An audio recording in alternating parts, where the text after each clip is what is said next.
Better Games, Better Gamers is a show that talks about how games shape and are shaped by the community and the people around them. Today, I have Stephen Machuga, founder and CEO of Stack Up, a nonprofit organization that supports veterans' health by bringing people together around a shared love of gaming.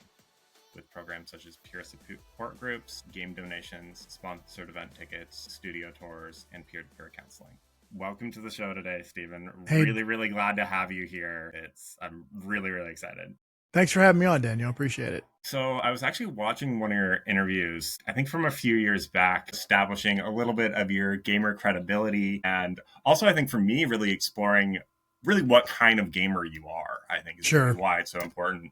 So actually from that, just to get us started, was curious to hear a little bit specifically what were some of your favorite arcade games growing? I had a real love affair with the FLV games, the Dragon's Lairs, the Space Aces, the Cliffhangers of the world. There was just something about, first off, the cartooniness of them as a kid, like a young kid. Like, first off, Dragon's Lair terrified me. Like, I was 5, and I was going in and watching this knight getting incinerated by a dragon or something. Like, oh my god! And like, they were not pulling any punches. Like, okay, wasn't rated R, but it was also like, I probably shouldn't be watching this. But yeah, there was something about it. Oh, I'm playing a cartoon. Like, that blew me away as a kid. There's really nothing more I could say about it. Now, obviously, as you grow up, you see behind the curtain, and it's like, I have the entire Dragon's Lair collection, and it's literally each game is like 20 minutes long, like from front to back. If you do all the quick time events perfectly, it's like it felt impossible. It felt like getting over it in video game form in 1980. So that was always this weird thing that I just have this a love affair with in gaming is FLV and stop motion graphics, the time travelers, like all those wacky like stabs at games like that. So yeah. That's so funny. Over here in San Jose, they have something called California Extreme.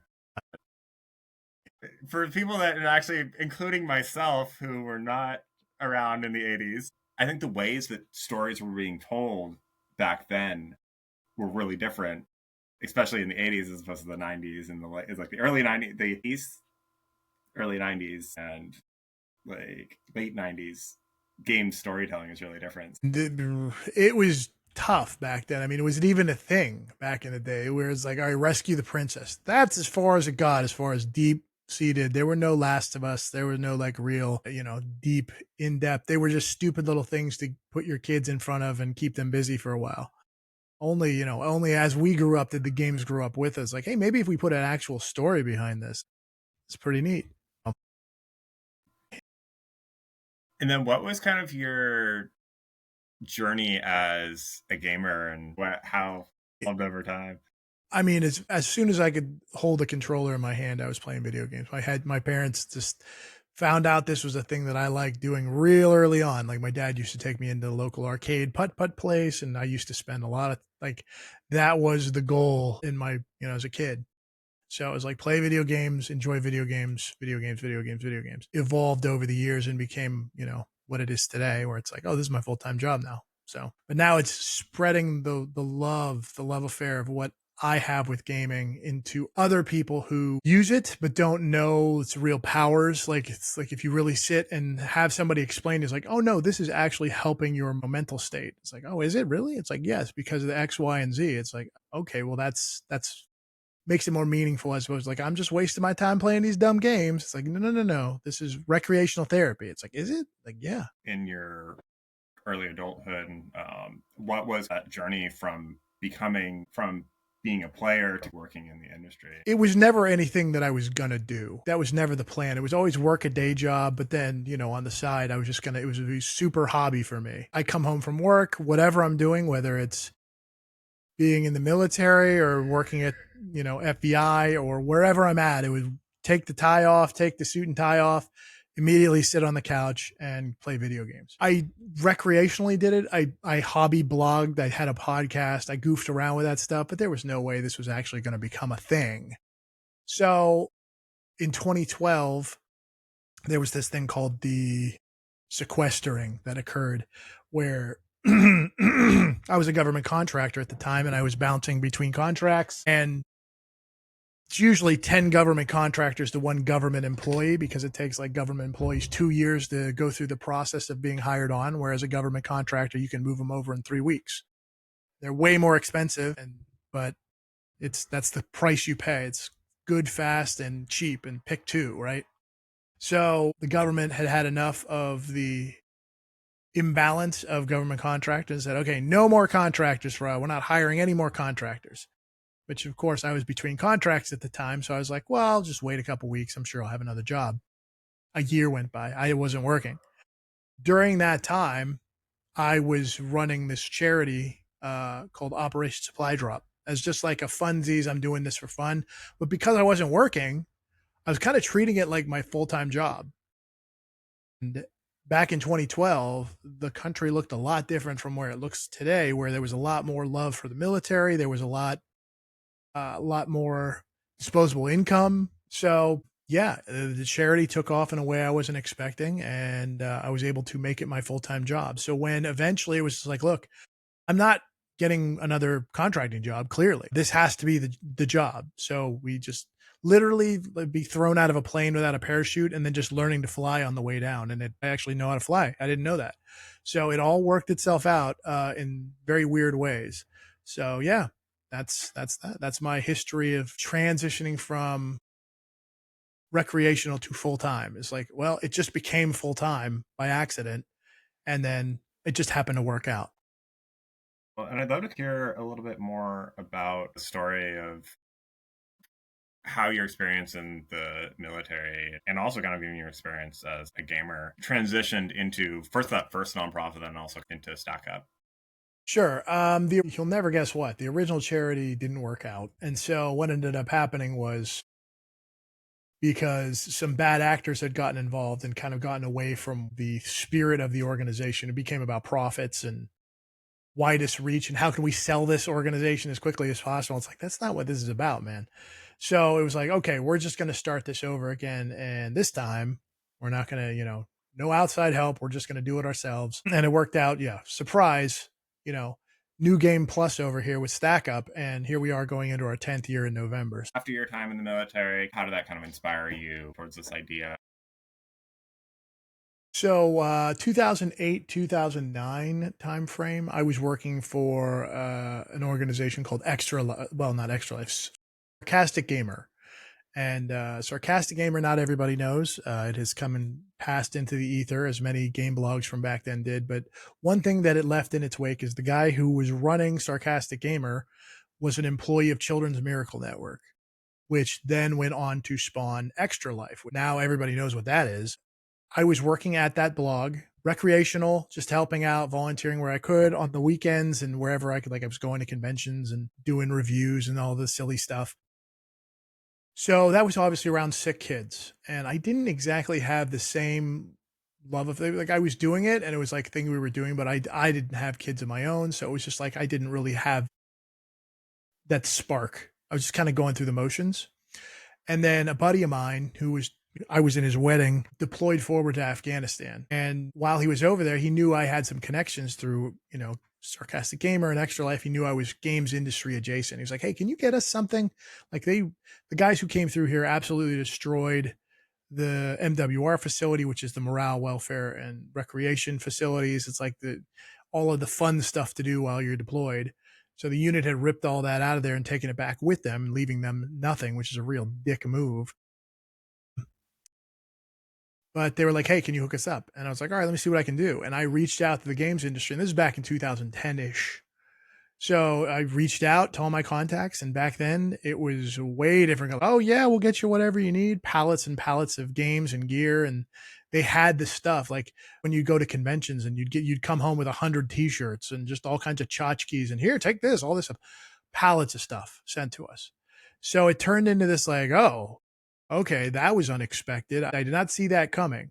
I had boxed up a bunch of it, sent it over to my buddy, hey, check this out. Like, we got a bunch of stuff from a bunch of different studios. How awesome is that? He sent back a bunch of pictures of them doing a Guitar Hero competition on using a briefing projector that they were flashing up on the side of a trailer somewhere. It was fantastic. So we sent the pictures back to the studios, and they were very much like, hey, if you want to do this again, let us know. Of course, you get one Joe an Xbox. Suddenly, 415ers wants an Xbox, and what about three A280A? They want an Xbox too. And it turned out I had way more stuff than I had suddenly overnight a GameStop in my basement. So it was like, oh, yeah, I got plenty of stuff. We can figure that out, and just send me over a wish list. I'll reach out to those developers, see what we can find, then I'll backfill whatever I can because I was making pretty good money at the time. So I was like, yeah, I'll help out wherever I can. That was the start of how it all kind of took off. So yeah, that was it. When you kind of transitioned into StackUp, was that when you kind of expanded what you were offering, or had that been something that you'd been exploring before? So we had a series. So we had our aerosol program. I don't remember what the rest of the programs were called, but it was a 1-for-1. The only thing that was different was when we transitioned over to StackUp, there was the conversation about Overwatch, which was our suicide prevention team online. That was kind of a different conversation, which is like, that's something we were not doing. Trying to explain what we were doing to people, with veterans, and be like, hey, this is recreational therapy. You know how they have horses and take guys out on field, like camping trips, and they go fishing and all that? That's what we're doing. We're just indoor kids. We don't do all that stuff. But the gaming has this like negative sentiment to it that we've just never really been able to get. Doesn't matter if Minecraft movie and, Last of Us is winning Emmys and things like that. Doesn't matter. It's the dumb video game stuff for a lot of people who are holding the purse strings. When we brought the suicide prevention team online as like an active 24/7, like, hey, this is veterans that need someone to talk to and need someone to get them out of their head, that kind of changed the conversation a little bit. It didn't open up as many purse strings as I thought it would, because I guess as I've learned doing this job, a lot of people talk about helping the military, but when it comes to actually supporting the military, much smaller number. Also in 2022, we opened up our headquarters in Los Angeles, aka Phalanx House, which was just supposed to be office space for the staff and has since turned, as we got guys and gals over right now. We have a team of female veterans from West LA VA that are a part of their drug and alcohol rehab group that are over today. Our headquarters has turned into a community center for like post-homeless veterans, which absolutely was not expected at all. This was just supposed to be a cool office that we had for guys and gals. And it's like, well, we've got this $2 million mansion in Los Angeles. Maybe we should probably do something cool with it. So we ended up outfitting it into this adult tree fort. And we have veterans come through, and anytime a veteran who wants to come to Los Angeles, wants to come hang out, or needs a place, they're coming to Disney for a week and they need a place to stay and they don't want to spend $1,000 on hotels, we've got 8 beds here at the house for them. So it's turned into this like cool new mission that we've been able to turn into a thing over the years. Like it's been in action.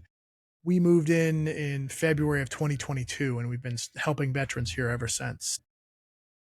I don't think I'd heard about the mansion before.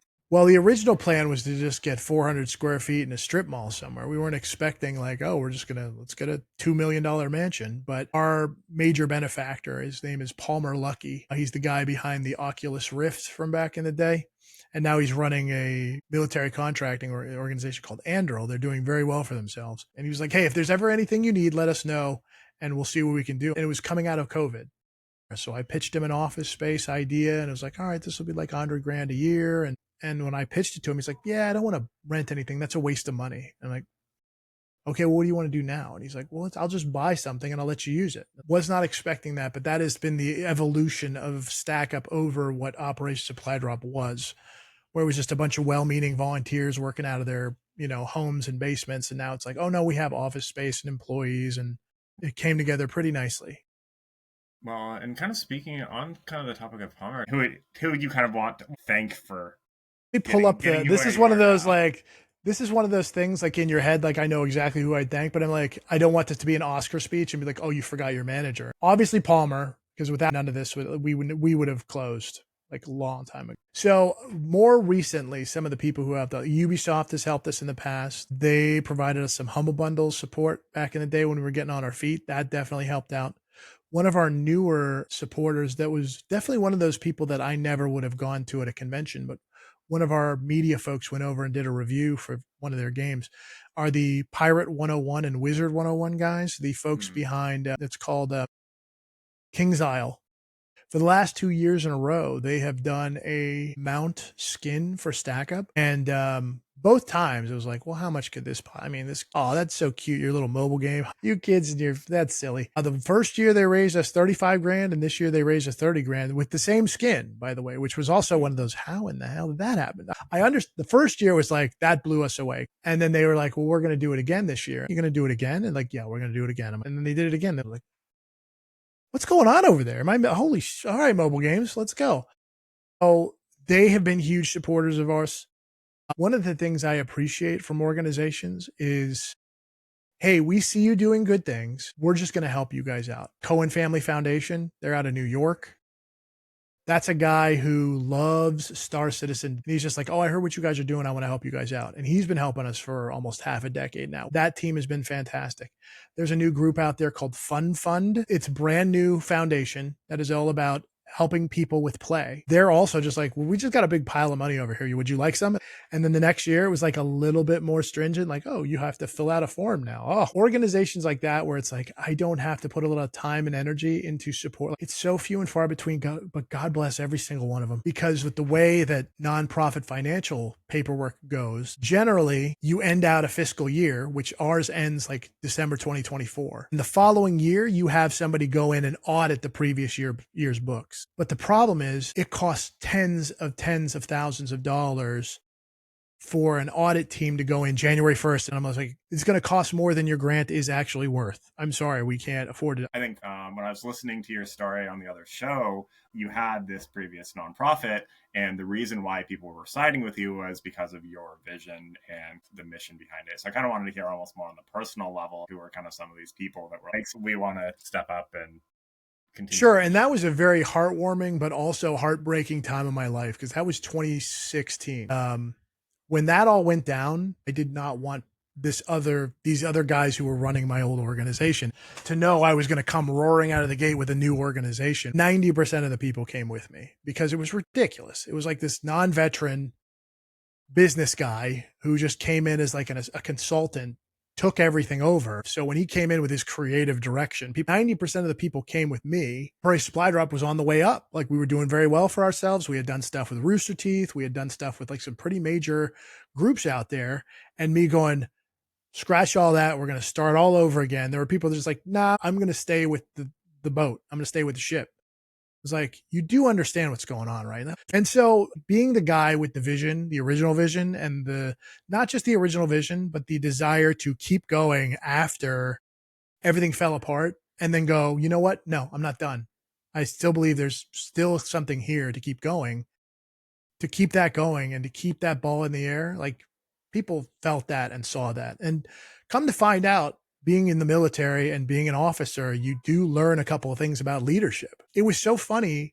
The old business guy, the number of things he did wrong, where it's like, all right, we're not going to tell it. Like, this is all secretive. We can't tell people this. This is a secret. Whereas in Stack Up has prided itself over the years. Like, we just had a major blow up 2 weeks ago where it's like, we have to tell everybody immediately about this. Like, this has to be out in the open. We can't cover things up because the cover up's always worse than the crime. Tell everybody everything always, and then nobody can complain. And if people have a problem with it, then there's the door. You go to sleep at night and you can sleep well, and you don't have to worry about I hope nobody finds out about this. Boy, this is going to be a real problem if people find out about this. You don't have that concern. It's like, either you're with us or you're not. You might not like everything we do. You might not like the direction we're going, but we're going to tell you about it. We're going to have meetings about it. We're going to have open meetings where you're welcome to come and ask questions. And every Wednesday since we've started, it's open and transparent. You come to the meeting, you ask questions, we tell you what we're working on. There's no surprises. And then nobody has any like, we didn't know that was happening, or why didn't you tell us? It's like, every single Wednesday, 5:00 since the beginning of time, you could have come in and asked this question. You have no excuse, period. That means you don't know what's going on. So that was the transition period. And those people, like my current director of operations, perfect example. He's been there since the beginning, since before the beginning. The guy who was running our veteran affair piece for over 10 years, he finally retired, where he's like, look, I just can't do this. My kids are growing up. I need to be with my family. As somebody who's running their own thing, can tell you it's not a 9 to 5 job. It never ends. It's always on. You're never really off. You're never really on vacation. There's never really a weekend because there's always an email to check, or there's always somebody who needs something in the community, or, oh, I got a message.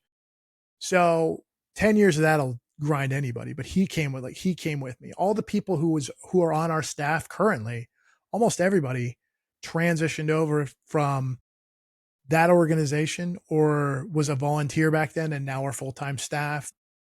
It was a pretty, which was a good feeling. Well, and now it has been around for 10 years. I'd love to kind of have you go over what you're offering. And We send out a dozen supply crates a month, and supply crates are our boxes full of games and gear and consoles and games and headsets and controllers and whatever other little tchotchkes that get included in that, like t-shirts and little swag pieces and stuff like that. Those go to units overseas. They go to folks back home. And as a part of that, we tell everybody who applies, hey, when you get this, please make sure you send back pictures and a thank you. And of course, I'd be like, oh yeah, don't worry about it. We'll take care of you. No worries. You're going to have pictures for days, videos. You're going to love it. Never hear from them again. It's a bummer. You just have to let it go because you get 12 a month.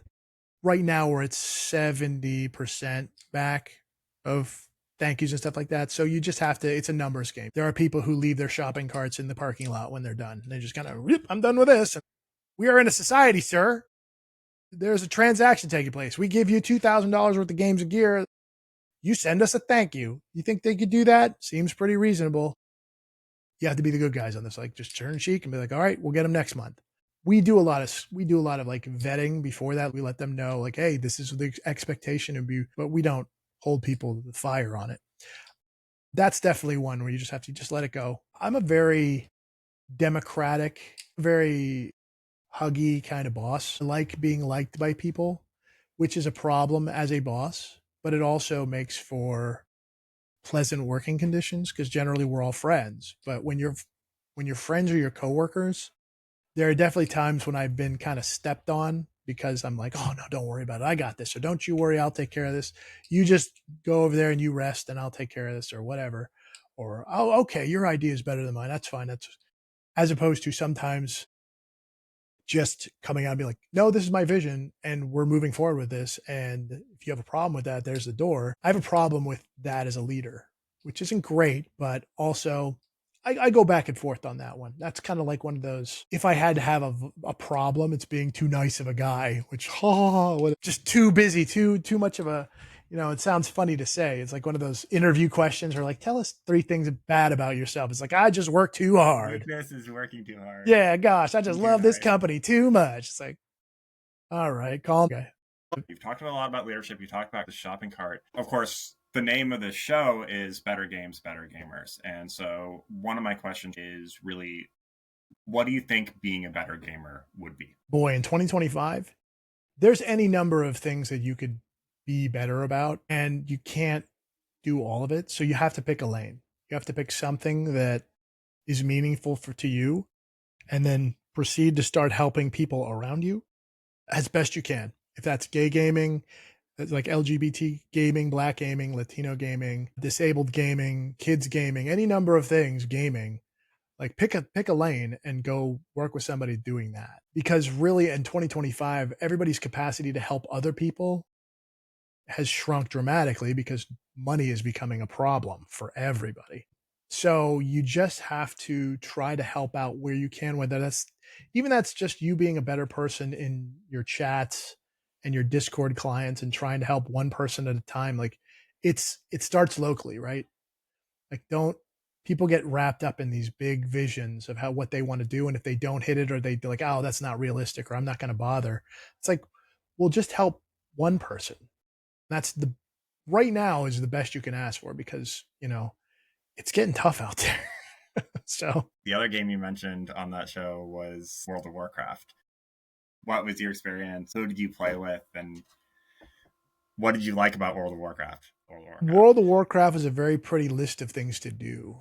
And it was just like as somebody who as I've learned over the years, having that daily task list of things to go do, like I'm accomplishing something. Is anything meaningful? No, not really. but it's something where I have a list of things and I check it off at the beginning of the day. I do my dailies, right? They're called dailies. And there's just something about that flow of getting, it's like when they say, like, make your bed at the beginning, like make your bed and you'll set the tone for your day. I hate making my bed. I don't do it. But I can understand that spark of like getting a thing accomplished and being like, all right, yes, on to the next thing. So I can understand why a game like that is so addicting to so many people because they don't realize it, but they're kind of cleaning up their own brain and lives while they're doing it, including myself. So when I was playing, I got back from Iraq 3 weeks before the launch of the original World of Warcraft. And I knew that was going to be something because I was a big original RTS Warcraft guy. And I was like, the Warcraft guys are putting out an MMO. Oh, this is going to be all right. Well, little did I know. But I was sitting in a Walmart parking lot at 6 a.m. on release day, waiting to get my 7 disc sleeve binder and, head home. And oh boy. And it was fantastic. It was just the thing I needed from transitioning from Iraq to being back home and being like, oh, because there was you literally just get off the plane from Germany. It's like, all right, I'm going to go to the mall and get a chili dog. You're just free. They just let you loose. And it's like, what? Not having that transition period of being home and like dealing with humans again was very weird. And just be like, yep, you're home and nobody's trying to kill you here. And you're not getting mortared or shot at or anything. It's great. And it's like, well, this is bizarre. So just being home again and turning my brain off for several hours a day, like that became my second job for a while there. Like it was just this thing as I was transitioning out of the military, like playing World of Warcraft was a great, great way for me to kind of get my brain pan re-scrambled. And yeah, it was great. And so that was the original World of Warcraft, and then used it back in 2010 with my wife at the time, who I forced to play as a birthday gift to me. I said, all right, because there's, you hit a point in your life where you're like, if I want it, I'll just go buy the damn thing. I don't need a birthday gift. We're all adults here. What are we doing? And so I was like, you know what? This is what I want. I want you to play this with me for 10 levels. Give me 10 levels of this game, 1 through 10. It's like 2 hours, right? And she blasted through that with me and kind of fell in love with it in a way that I wasn't even expecting. And the only thing that got her out of it was end game rating, because she felt stressed about, she was a healer, of course. And it was the only thing that got her out of it was like, I can't do this. And I'm like, I totally get you. But for a long time, that was our thing. And we would do it. And I'm like, hey, you want to get in game? I was like, yeah, it was fantastic. So that was the second phase of my World of Warcraft addiction. And then most recently with Dragonflight came out a year ago, 2 years ago now. I joined up with an actual World of Warcraft raiding guild called Valor that is run by a veteran. And I was like, is it time I go back to World of Warcraft? And of course, they're like, yeah, of course. Yeah, jump in. We'll take care of you. Don't you worry about it. It's going to be great. And I joined those guys and I started full-time, like raid guild nonsensory again, and played for a while. And I played as a healer this time and I did okay. I was hardly competitive raid guild ready. After a couple runs, I'm like, okay, I see it. I can see the lines. I get it. But I was not going to be their prime bench kind of guy. Although I was reliable, I was dependable. I'd show up on and people would say, hey, we got a thing. And I was like, okay, I'll be there. So that got me a lot of points, but just not being able to put the numbers up. So I have ended up burning out of it because it's a lot to be a full-time raider for a group, especially as a healer, because then everybody wants you in your group. But that was 2 years ago and I haven't gone back again. I don't know if when I'll go back again. I have found another addiction in my life called Magic the Gathering, and it's become a real goddamn problem, like a real problem. One that I was like, I'm almost 50 years old. I didn't know I needed a new hobby in my life, but apparently I did. And holy shit. So, and I'm heading to Magic Atlanta here next month. And yeah, it's a problem. Yeah. How do you see your experience with World of Warcraft in some of the programs that you have at Stack Up and what you're doing there? So we have our mental health game nights where we'll just get everybody together and set a date and time and like, hey, we're going to get in this game, like Minecraft, something innocuous, Fortnite. some of the other games that we've worked with, games that are a little bit more shooty, but then we have our Zen garden, like, all right, we got a bunch of people playing Dune together, or something where it's just coming together and chopping down trees with an axe or something, like something mindless. Let's just talk and bullshit, or don't talk, like do whatever. World of Warcraft's a great example of one of those games where you're just like, I'm doing random stuff while I'm listening to podcasts, or I'm talking to you about my day. And this is how Overwatch started, where it was like, we were just playing video games together and somebody pipes in like, hey, I'm going to kill myself. It's like, or hey, I don't think I want to be around anymore. I don't even know why I'm bothering. You get those 2 hours into a World of Warcraft, that kind of experience where people are in their comfort zone. They're doing their comfortable thing in their comfy chairs and their comfy clothes. And then they just loosen up over the course of an hour or two. And then they start really talking. Or sometimes they don't, but every once in a while, somebody's like, yeah, I'm just not feeling it. Or I don't know what's wrong with me lately. And then you go, oh, what's going on? How's everything going? And then it opens up a whole new can of worms. I did an interview with Polygon back in the day, and there was a Battlefield release. I forgot what the story was, but they were interviewing me. And when I've done interviews, there's a very like dress right dress. Here's your public relations face that you put on and you talk, and here's your answer, and here's what you want to say, and here's what you don't want to say. When I was playing Battlefield, I don't know if they did this on purpose or not, but when I was playing Battlefield, my walls came down in a way that when I looked at that, it was a video interview. And so they were doing the whole multi-shot thing where it's like, it's me playing the game. The things I was saying while I was playing the game were not the things I would have usually said in an interview. Like it was very, very more open. I was like, oh, son of a bitch. And like, oh, hold on a second. Like I was just more emotional. It was an interesting light that went on in my head. Like, oh, there's something here. That's really interesting. Like, I don't know what that is, but because I'm distracted, I'm not as guarded in my speech. And sometimes the truth would come out in ways that were just like, oh, okay, I don't know why I said that, or I don't know why I said it like that, because we're not defending ourselves because we're too busy like chopping down a tree in Minecraft, or there's a skeleton coming at me, I got to deal with this. So that's where that transition over as far as our mental health game nights, our Overwatch program, just being around and having folks available to interact when somebody's having a bad day. It's really important. Yeah. And it sounds like right now you guys are the arbiters of a lot of these coaching, kind of a lot of these game nights. Have you spoken with researchers, mental health professionals? Do you work with them? What has that conversation been over? We have a paper that was written by a researcher. Speaking of World of Warcraft, she's a big World of Warcraft head. But a couple years ago during COVID, we had a researcher from Carnegie Mellon put together a research document about the effectiveness of our programs and how they were. And it's on our website. It's on our transparency page. It's like, hey, why video games?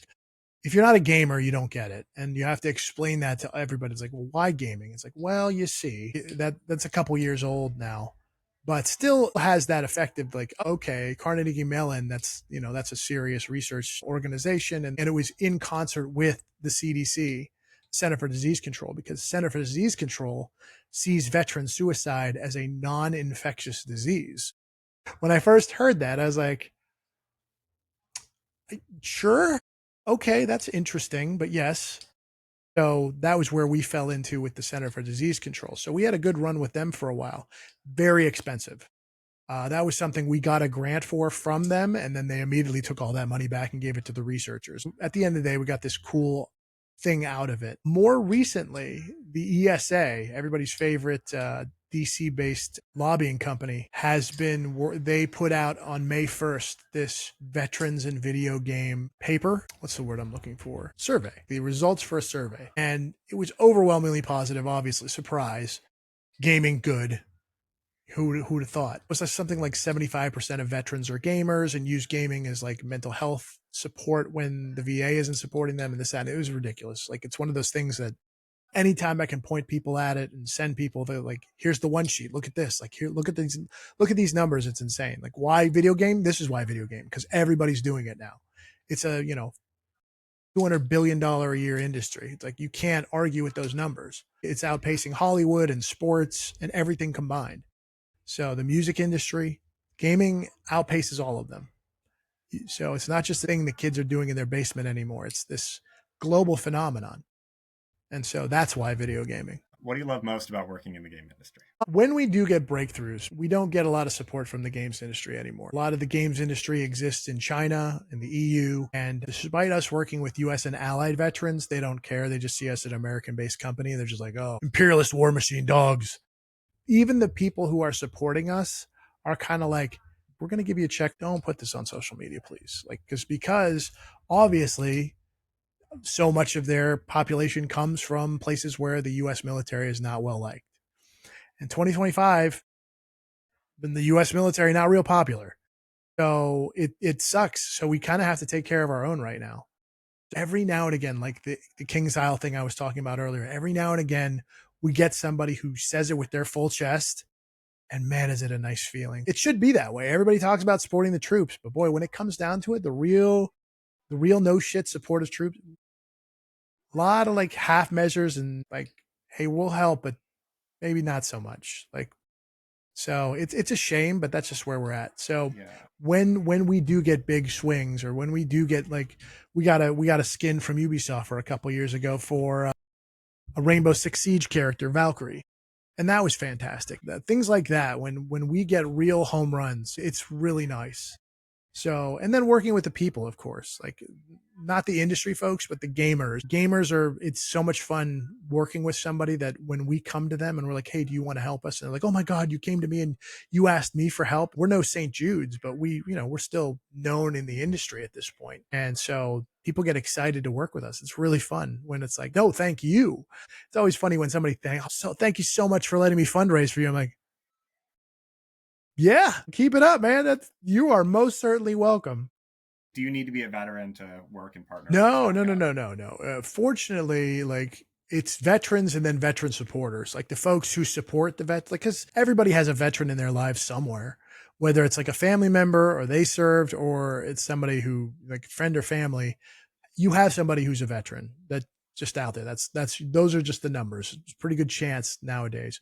So if a veteran, and we have that here at the house where we've had people be like, hey, can I bring my friend with me to the house? And like, I would rather you come to the house with a non-veteran or civilian than go, if I can't bring my friend, I don't want to come.